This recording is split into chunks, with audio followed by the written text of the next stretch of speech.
हुआ क्या नहीं हुआ, उसके जितनी जिम्मेदार वो है उतना ही जिम्मेदार मैं भी हूँ।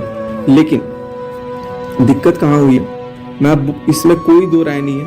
और हम लोग जस्ट एक गर्लफ्रेंड बॉयफ्रेंड नहीं थे, बहुत ज्यादा ऊपर तक थे, मतलब समझ सकते हैं आप। दूसरा घर रहता था, कोई ऐसा दिन जब बात लीगल जाएगी, उन्होंने बोला है कि लीगल करूंगी मैं, जब अगर वो लीगल करती हैं तो लीगल बातें अगर जाती हैं तो लीगल में कोर्ट में जब बातें जाती है ना, तो आपकी जब CDR निकलती है तो आपकी कॉल पे क्या क्या बातें होती हैं, वो बात भी एक जन होता है कोर्ट में जो सुनता है और सुन करके बताता है कि क्या क्या बातें हुई हैं और बाकी में वो बात गलत है सही है। तो वो चीज़ पे तो प्रूव हो जाएगा मेरा सच। मैं उसके लिए मेरे को ये लोग बहुत ज़्यादा चालाक बोल सकते हो आप लोग, जेल भेजेंगे, टॉर्चर करेंगे, मेरे को मेंटली हैरास करेंगे, जो कि ऑलरेडी ये करती आई हैं बहुत पहले से भी। तो मैंने सोचा कि आज मैं एक अपना पूरा सारा सच खुद से कबूल करूंगा। मैं उनकी तरफ बिल्कुल झूठ बोलूंगा, बिल्कुल भी झूठ नहीं बोलूंगा। और उन्होंने, सच है, उन्होंने मेरे को बेबी प्लान करने से मना किया था, बोला था मनीषा को तुम टच नहीं करोगे, मनीषा के साथ तुम शारीरिक संबंध नहीं बनाओगे। ये बिल्कुल सही बात है, क्योंकि वो मेरे से बहुत प्यार करती थी। इस बात का मैं सारा प्रूफ अभी दूंगा। देखो पहले क्या बातें होती थी नहीं, बट क्या है क्या नहीं है वो तो मैं देख लूंगा।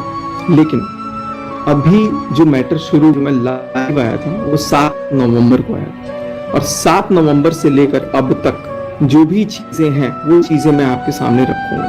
बहुत गलत हूँ, बहुत ज्यादा गलत हूँ। तू मना कर गई यार, प्यार अगर किया है होना चाहिए कि बोलो कि मैंने प्यार किया है अपने फायदे के लिए, अपने ये मत बोलो कि मेरे को दूसरे लड़के से शादी करनी है, समाज के सामने मेरे को वाहवाही लेनी है, समाज के सामने कॉन्फिडेंस।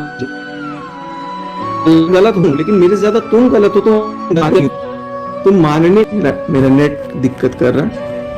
तो मैं आप लोगों से रिक्वेस्ट करूंगा कि आप लोग सारे सच को मैं आज आप लोगों को दिखाऊंगा और सारी बातें मैं पहले बताऊंगा। पहले मैं एकदम कबूल कर रहा हूँ, हाँ मेरा और नेहा का अफेयर था, नेहा तिवारी और सचिन राज का अफेयर था, ये बात मैं कबूल कर रहा हूँ। ये बिल्कुल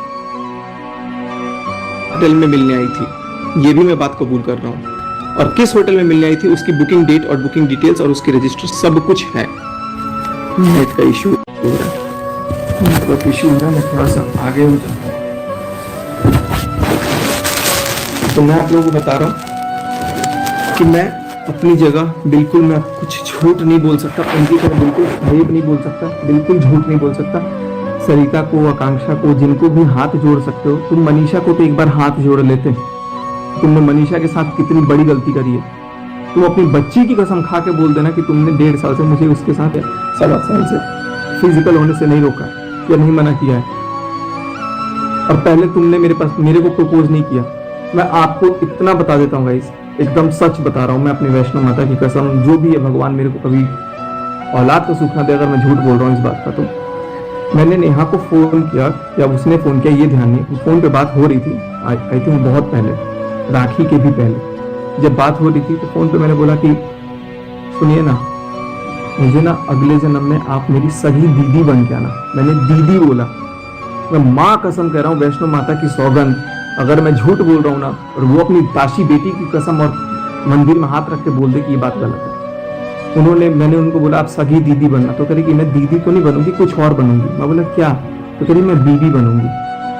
उन्होंने कहा कि मैं बीवी बनूंगी। मैं थोड़ा सा शॉक्ड हुआ, मैंने समझाया ये फीलिंग्स आ जाती है, गलत है, लेकिन ऐसा नहीं होना चाहिए।